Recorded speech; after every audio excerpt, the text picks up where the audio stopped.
తెలివైన కాకి. అనగనగా ఒక అడవిలో ఒక కాకి నివసిస్తూ ఉండేది. అదేమో ఎండాకాలం. ఆ ఎండవేడికి కాకికి చాలా దాహం వేసింది. కాకి చుట్టుపక్కల ఎంతో వెతికింది.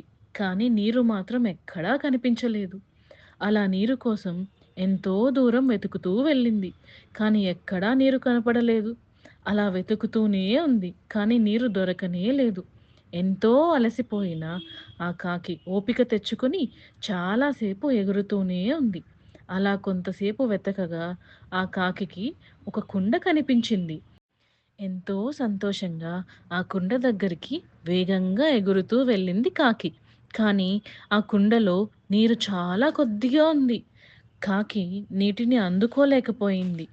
ఈ నీటిని ఎలా తాగాలి అని ఆలోచించింది. ఆ తెలివైన కాకికి ఒక ఉపాయం తట్టింది. ఆ కుండ పక్కన కొన్ని రాళ్ళు ఉన్నాయి.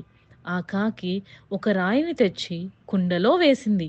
ఇంకో రాయిని తెచ్చి అది కూడా కుండలో వేసింది. అలా మళ్ళీ మళ్ళీ చేస్తూనే ఉంది. కుండలోని నీరు నెమ్మదిగా పైకి వచ్చింది. కాకి ఆనందంగా నీటిని తాగింది. ఇక్కడ మనం తెలుసుకోవాల్సిందేంటంటే, తెలివిగా ఆలోచించి ఏ పనినైనా సాధించవచ్చు. Like, share, subscribe to little butterflies Telugu channel.